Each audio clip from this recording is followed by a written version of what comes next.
আমার কাছে তো প্রত্যেকটা দিনই ভালোবাসা দিবস লাগে। গল্প তো প্রচুর আসে স্ক্রিপ্টে, কিন্তু মন মতো হচ্ছে না বলে আসলে টাইম নিচ্ছি। বা আমি আসলে সবসময় আমার কাজকেই ফোকাস করে থাকতে চাই। কাজ ছাড়া আসলে আমি খুব একটা বেশি ক্যামেরার সামনে আসিও না। আমার কাছে তো প্রত্যেকটা দিনই ভালোবাসা দিবস লাগে, ওভাবে আলাদা করে কিছু না। সো আমরা যাচ্ছি পরশু মালদ্বীপে, বাট সেটাও অ্যাকচুয়ালি কাজের থ্রুতেই। তো সেখানে আমরা দুজন একসাথে যাচ্ছি, কারণ আসবো ভ্যালেন্টাইনের পর দিন।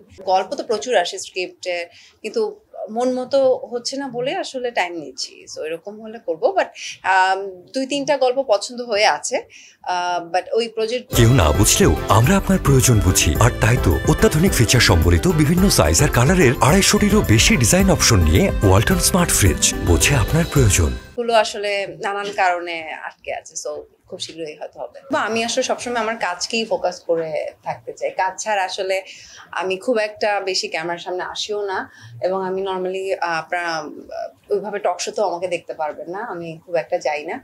বাট হ্যাঁ, যদি কখনো মুভি প্রমোশনের প্ল্যান থাকে, তো ডেফিনেটলি তখন হয়তো আপনাদের সাথে বারবার তখন দেখা হয়।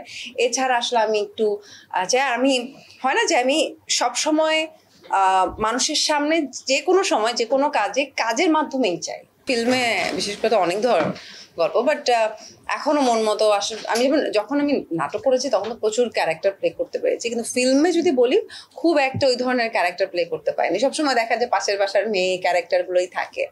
তো আমি চাই একটু আলাদা টাইপের কিছু ক্যারেক্টার।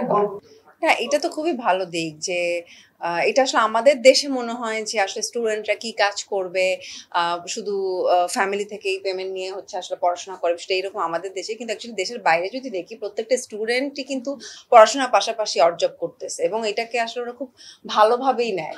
তো এই জিনিসটা আসলে আমাদের দেশে ছিল না, যেটা এখন অ্যাকচুয়ালি শুরু হয়েছে। সবাই চায় কিছু না কিছু জব করতে, কেউ বাসায় থাকলে বাসায় বসেই কিছু করতে চায়। সোশ্যাল নেটওয়ার্কিংটার জন্য এটা আরো বেশি তো হয়েছে। এটা তো আসলে খুবই ভালো দিক। তো যার কারণে বলবো যে আমাদের দেশে স্টুডেন্টরা এখন যেভাবে পড়াশোনার পাশাপাশি এই যে নিজেকে ব্যস্ত রাখছে, কোনো একটা চিন্তা করছে যে না আমি ছোট একটা বিজনেস শুরু করি, তো এটা খুব ভালো দিক, পজিটিভ।